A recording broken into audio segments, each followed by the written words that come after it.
Sri Kuberan TV நேயர்களுக்கு அடியேன் உங்கள் சிவயோகி சிவசக்திமான் சுவாமிகள் வணக்கத்தை தெரிவித்துக் கொள்கிறேன். அன்பு நேயர்களுக்கு என் ஆத்ம வணக்கங்கள். இந்த பதிவில் குரு வக்ர நிவர்த்தி பலன்களை தான் சொல்ல போகிறேன்.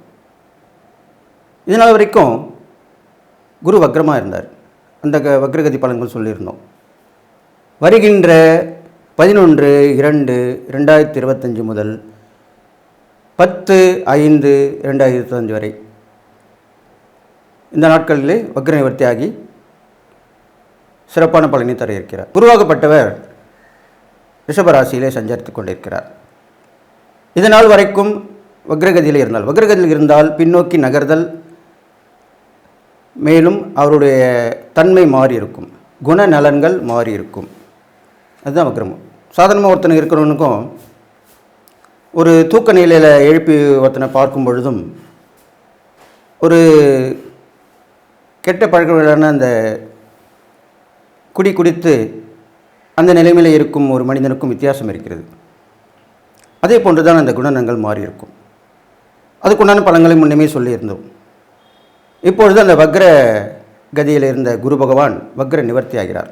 வக்ர நிவர்த்தி என்னன்னா முன்னோக்கி வந்து இது நாள் வரைக்கும் குரு பயிற்சியாக இருந்த அந்த ரிஷபத்திலே நன்றாக அமர்ந்து அருள்பாலிக்கிறார். இந்த விஷயத்தில் பார்க்கும் பொழுது குருவுடைய பார்வை கன்னிராசி, விருச்சிக ராசி, மகர ராசி, இந்த 3 ராசியும் பார்க்குது. ரிஷபத்திலே இருக்கிறார். ரிஷபத்திலே இருக்கும்போது அது சுக்கிரனுடைய வீடு, பகை வீடு என்று சொல்லப்படுகிறது. இருந்தாலும் குரு சுபராகப்பட்டவர், அவரும் ஒரு குரு ஸ்தானத்துக்கு உள்ளவர். அதனால் அவருடைய பலன்கள் கண்டிப்பாக கிடைக்கும். அவருடைய பார்வை பலன்களும் கிடைக்கும், அவர் இருக்கும் இடத்தினுடைய பலனும் கிடைக்கும். அந்த வகையில் இந்த பொது பலன் வைத்து பார்க்கும் பொழுது நன்றாக கேட்டுக்கொள்ளுங்கள். இப்பொழுது சுக்கிரன் குருவோட வீட்டிலே அமர்ந்து உச்சம் பெற்று சஞ்சரித்து வருகிறார். அதே போன்று குரு சுக்கிரனுடைய வீட்டிலே இருக்கிறார். இதற்கு ஜோதிடத்திலே பரிவர்த்தனை யோகம் என்று சொல்லப்படுகிறது. அப்போது ஒரு கிரகம் மற்றொரு வீட்டிலும் மற்றொரு கிரகம் ஒவ்வொரு வீட்டிலும் இருப்பது, இது யோகம், அருமையான யோகம் இது. அப்போது என்ன பண்ணுவாங்கன்னா, இந்த 2 பேருமே ஒன்றுக்கொன்று போட்டி போட்டுக்கொண்டு மக்களுக்கு வாரி வழங்குவார்கள், நன்மை மட்டும்தான் செய்வார்கள். இந்த பரிவர்த்தனை யோகம் அதைத்தான் செய்யும், தீய பலன்களை கொடுக்க மாட்டார்கள். அப்போ எவ்வளோ பெரிய விஷயம், நல்லா கேட்டுங்க. அப்போது இந்த பொதுவான பலன்கள் சொல்லும்போது குருவுடைய வீடை கொடுத்தவர் சுக்கிரன் குருவோட வீட்டில் அமர்ந்திருக்கிறார். அப்போ ஒவ்வொருத்தருங்க அவங்க வீட்டில் இருக்காங்க. அவங்க வீட்டில்னா அவங்க வீட்டுக்கு மாறி, இப்போது அப்படி மாறி இருக்கும் பொழுது அந்த குருவோட வீட்டில் இருக்கக்கூடிய சுக்கிரன் குருவுக்கு உண்டான பலனும் சேர்த்து வழங்குவார்.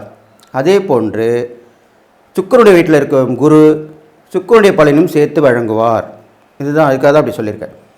அந்த வகையில் பார்க்கும் பொழுது ஆன்மீகம் தழைத்து வாங்க போகிறது. அதிலே ஒற்றுமை ஏற்பட்டு பலவிதமான ஆன்மீக புரட்சிகள் ஏற்படும், அரசியலிலுமே புரட்சி ஏற்படும், மக்களிடையே விழிப்புணர்வு ஏற்படும். குரு குழந்தைகளுக்குரியவர், சுக்கிரன் பெண்களுக்குரியவர். நல்லா கேட்டுங்க. அப்போ நான் இந்த ஆண்டு பலன் சொல்லும்பொழுதே இந்த 2025ஆம் ஆண்டு பெண்களுக்கும் குழந்தைகளுக்குமான ஆண்டாக இருக்க போகிறேன்னு சொல்லியிருந்தேன். அதனுடைய பலன் இப்போது தான் நடக்கப் போகிறது. அப்போது குரு குழந்தைகளுக்கு உரிய பலனை தரப்போகிறார். சுக்கிரன் பெண்களுக்கான பலனை வாரி வழங்கப் போகிறார். அப்போது பெண்களின் கை ஓங்கியிருக்கும், பெண்களுடைய முன்னேற்றம் இருக்கும், பெண்களின் உரிமைகள் நிலைநாட்டப்படும், குழந்தைகளுடைய கல்வி வளர்ச்சி, குழந்தைகளுடைய திறமை, இதெல்லாமே வெளிக்கொண்டு வரப்படும். குழந்தைகளுக்கும் பெண்களுக்கும் பாதுகாப்பு கண்டிப்பாக கொடுக்கப்படும். இதெல்லாம் இந்த காலத்தில் நடக்க போகுது, இந்த குரு வக்ர நிவர்த்தி காலம். அது இல்லாமல் குரு என்றவர் போதகர், மதகுருமார், ஆலோசகர், இப்படி தான் சொல்லப்படுது. அப்போது சமூக சேவையில் இருப்பவர்கள் ஆலோசனை வழங்குவார்கள். அரசாங்கத்திற்கும் ஆட்சியாளர்களும் அந்த குழந்தைகளுக்கும் பெண்களுக்கும் என்ன மாதிரியான சட்டம் கொண்டு வர வேண்டும், அதை நிறைவேற்ற பாடுபடுவார்கள். இதுவும் அல்லாமல் அந்த குருவாகப்பட்டவர் நீதிபதி சொல்கிறோம் இல்லையா, ஜட்ஜ்மெண்ட் தீர்ப்பு தானே, அந்த வாதங்களை கேட்டு தீர்ப்பு சொல்லக்கூடியவர் நீதிபதியாகிய ஜட்ஜுன்னு சொல்லக்கூடிய நீதிபதி தான். அப்போது அவரும் குருவுக்குண்டான காரகத்தவாக தான் இருக்கிறார். அப்போது நல்ல தீர்ப்பு வழங்கப்படும். பெண்களுக்கும் குழந்தைகளுக்கும் கஷ்டம் கொடுப்பவர்களுக்கு தக்க தண்டனை வழங்கப்படும். இதெல்லாமே இந்த குரு வக்கர நிவர்த்தி கால பலன்லாம் நடக்க போகுது.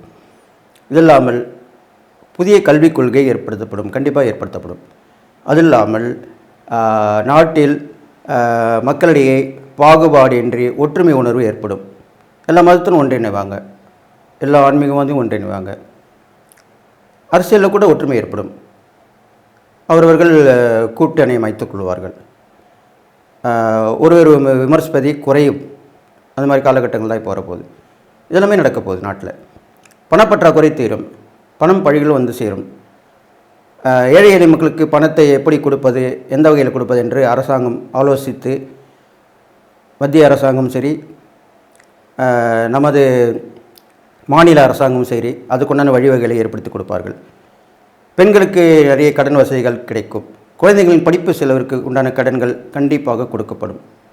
இதெல்லாம் நடக்கும். முதல்ல இருந்திருக்கு, இருந்தாலும் நடக்கக்கூடிய விஷயன்ற போது தான் இப்போ நடக்க போகுது. அதுதான் உண்மை, அதுதான் சொல்லுவேன். அப்போ இந்த மாதிரி விஷயங்கள்லாம் பொது பலன் நடக்க போகிறனால இதெல்லாம் நீங்கள் பலனை அனுபவித்து, பெண்கள் குழந்தைகள் மட்டும் இல்லை, நல்ல ஒரு குடும்பத் தலைவர்களுக்கு, ஆண்களுக்கு, அரசியல், சமூகம், பல்வகை ஆன்மீக விஷயங்கள் இருப்பவங்க, பல விதமான தொழில்துறையில் இருக்கவங்க எல்லாருமே முன்னேற்றம் அடைவாங்க. பங்கு வர்த்தகம் நல்லா சிறப்பாக விளங்க போயிருக்குது. ஷேர் மார்க்கெட்லாம் உயர்ந்திருக்கும். தங்கம் விலை கண்டிப்பாக உயர்ந்து கொண்டே இருக்கும். இதுவும் கொஞ்சம் சொல்லி ஆகணும். அப்போது ஏனென்றால் முன்னாடியே சொல்லியிருக்கேன், குரு சுக்கிரன் வீட்டில் இருக்கார். சுக்கிரனுடைய பலனையும் சேர்த்து கொடுப்பார். அப்போது சுக்கிரன் ஆடம்பரம், வசதி வாய்ப்புகள் எல்லாமே கொடுக்கக்கூடியவர். இப்போது தங்கம்ன்றது குரு. அந்த தங்கத்தை வடிவமைத்து செய்யக்கூடிய நகைகள்னு பார்க்கும்போது சுக்கிரன் தான் பேசப்படுகிறார். அழகை கொண்டு வருவதற்கு சுக்கிரன் தான். அப்போது தங்க நகைகள்னால் விலையேற்றம் ஏற்படும். அப்போ வெறும் தங்கத்தை வாங்கி என்ன பண்ண முடியும்? ஒன்றும் பண்ண முடியாது. அப்போது தங்க ஆபரணங்கள் விலை உயர்வு அதிகமாக இருக்கும். அது மக்களிடையே கொஞ்சம் கஷ்டமாக தான் இருக்கும். இருந்தாலும் அது நாளடைவில் அது குறையறதுக்கு உண்டான வாய்ப்பு இருக்குது. ஆனால் இப்போது உயரத்துக்கு தான் வாய்ப்பு இருக்குது. அதே மாதிரி வெள்ளி விலையும் உயரும்.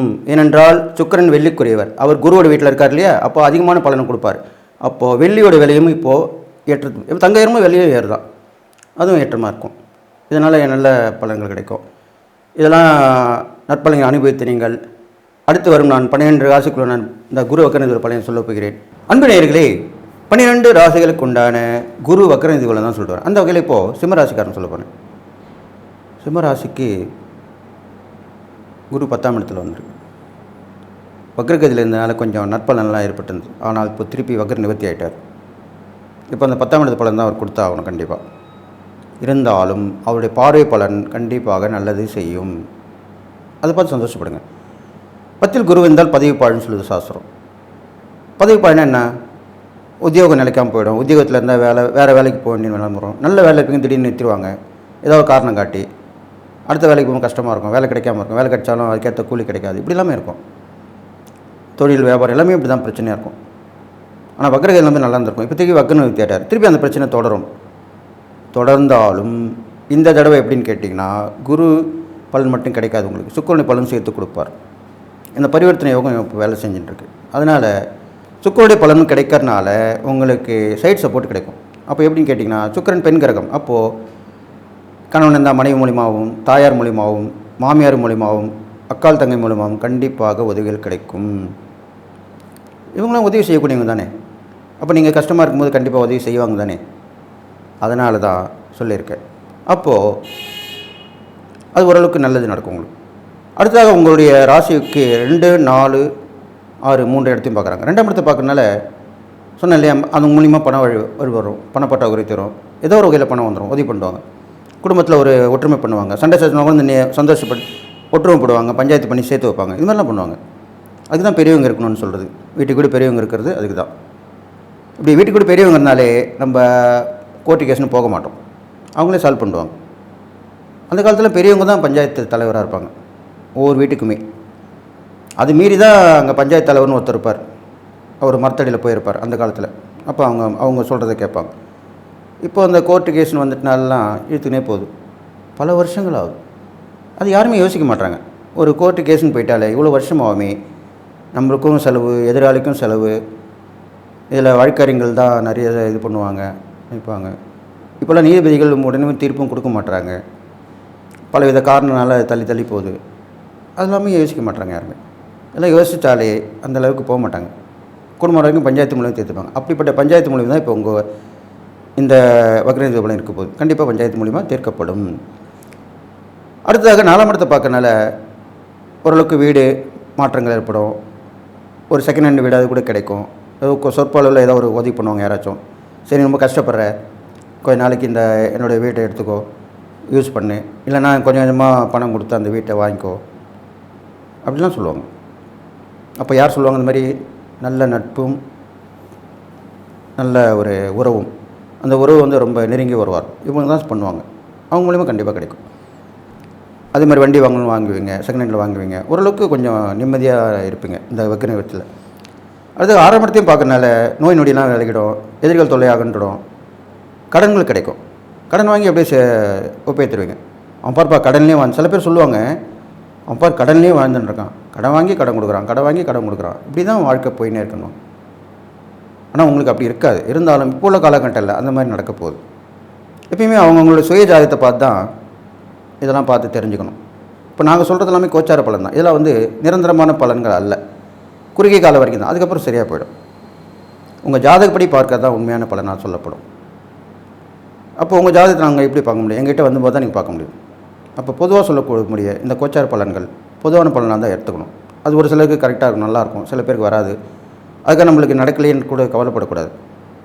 அப்படி நடக்காதவங்க என்ன பண்ணணும்? அந்த பதிவில் சொல்கிறேன்.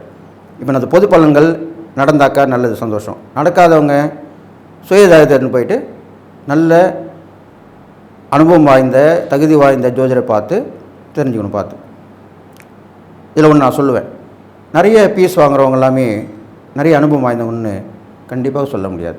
ஏன்னா என்னுடைய அனுபவத்தில் நான் சொல்கிறேன், குறைவான கட்டணம் வாங்குறவங்க தான் கண்டிப்பாக நல்லது செய்வாங்க. அவங்க ரொம்ப அனுபவப்பட்டவங்களாக இருப்பாங்க, ஆராய்ச்சி பண்ணியிருப்பாங்க, அவங்களுக்கு நிறைய பணம் தேவையில்லை. அப்போல்லாம் மணி மைண்டட் கிடையாது. அந்த காலத்துக்கட்டில் வந்த ஜோசியர் எல்லாமே அந்த மணி மைண்டடில் இல்லை. இப்போது அந்த குணம் இப்போ மட்டும் மாறிட போதானே, மாறாது, அப்படியே தான் இருப்பாங்க.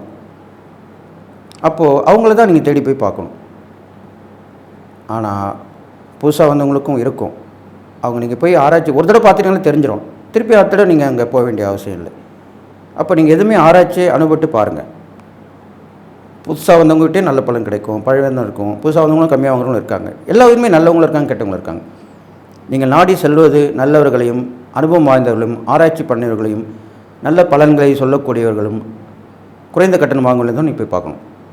அதை விட்டுட்டு நீங்கள் போய் ப்ராப்ளம் ஆகிட்டாங்க, அவங்க சொல்கிறதுக்கு மதிப்பு இருக்குது, அவங்களுக்கு நிறைய கூட்டமாக இருக்குது, அப்பாயின்மெண்ட்டே கிடைக்க மாட்டேது, கஷ்டமாக இருக்குது, அப்படிப்பட்டவங்களும் ஏன் போய் நீங்கள் வெயிட் பண்ணுறீங்க? நீங்கள் அதுக்குன்னு எவ்வளோ பேர் இருக்காங்க, அவங்கள போய் பாருங்கள். இது நான் யாருக்குமாகவும் யாருடைய தொழிலும் கெடுக்கவும் சொல்லவில்லை. மக்களுக்கு விழிப்புணர்வு கொடுப்பதற்காகவும் மக்கள் ஏமாற்றப்படுவதை தடுத்து நிறுத்துவதற்காக தான் சொல்கிறேன். சரிங்களா? அதனால் இப்படி பண்ணுங்கள், அப்போ கண்டிப்பாக நல்லா நடக்கும். அப்போ சிம்மராசிக்காரங்களுக்கு ரொம்ப கஷ்டமான காலங்கள் வந்துன்னு நிறைய கிரகங்கள் சரியில்லாமல் தான் இருக்குது. அதுக்காக தான் இவ்வளோ இதுவாக சொல்லிட்டு வரேன். அதனால் நம்ம ஒரு ஜோதியுடைய கடமை என்ன? நல்லதை சொல்லி தான் ஆகணும். அப்போ அதுதான் சொல்லி தான் ஆகணும். இதுக்காக மற்றவர்களை விமர்சனம் செய்யவோ, மற்றவர்களை தொழிலை கெடுக்கவோ, மற்றவர்கள் வருமானத்தை கெடுக்கும் சூழ்நிலையாகவோ நான் சொல்லவில்லை. மக்களை திருத்துவதற்கும் மக்களை ஏமாற்றம் தப்பித்து கொள்வதற்கும் மக்கள் பலனை அடைவதற்கும் தான் சொல்கிறேன். அது நல்லா புரிஞ்சுக்கணும். அது மாதிரி பண்ணிட்டு வாங்க. அப்போது இதெல்லாம் செஞ்சுட்டு தான் உங்களுக்கு நல்லது நடக்கும். நீங்கள் செய்யக்கூடிய இறைப்பறிக்கான்னு பார்க்கும்போது சிவ வழிபாடு ரொம்ப விசேஷம். பிரதோஷ வழிபாட்டில் கலந்துங்க. அதுக்கப்புறம் விரதம் இருந்து கூட வழிபடலாம். அப்புறம் அக்னி ஸ்தலம்னு சொல்லக்கூடிய சிவபெருமான ஸ்தலங்கள் எல்லாமே இருக்குது. முதலாக சொல்லக்கூடியது திருவண்ணாமலை. அது மாதிரி நிறைய ஸ்தலங்கள் இருக்குது, அங்கெல்லாம் போயிட்டு வரலாம். நிறைய தான தர்மம் பண்ணும்போது ஆன்மீக பெரியவர்கள், சாதுக்கள், துறவரம் மேற்கொண்டவர்கள் இவங்களாம் உதவி பண்ணலாம். வயதான ஆண்கள், முதியோர்கள் இருப்பாங்க, முதியோர் இல்லம், அங்கே போய்ட்டு உதவி பண்ணிட்டு வரலாம் அவங்களுக்குலாம். இது மாதிரிலாம் பண்ணுறதுனாலே உங்களுக்கு இந்த கெடுபலன் கண்டிப்பாக குறையும். இறைப்பறிகளும் தான தர்மம் தான் உங்களுக்கு கெடுபலனை குறைத்து நற்பலனை ஏற்பட செய்யும். அப்போ கண்டிப்பாக இந்த கெடுபலனை கண்டிப்பாக குறைஞ்சுன்னு சொல்லி உங்களுக்கு ஓரளவுக்கு நல்ல பலன் கிடைக்க போகுதுன்னு சொல்லி எல்லா நாளும் வளமும் பெற்று வாழ்வீங்கன்னு சொல்லி வாழ்த்தி விடைபெறுகிறேன். நன்றி, வணக்கம். ஸ்ரீ குபேரன் டிவியை பார்த்தமைக்கு நன்றிகள். மேலும் இது போன்ற தகவல்களை தெரிந்து கொள்ள ஸ்ரீ குபேரன் டிவியை சப்ஸ்கிரைப் செய்யுங்கள். மறக்காமல் பெல் ஐக்கானை கிளிக் செய்யுங்கள்.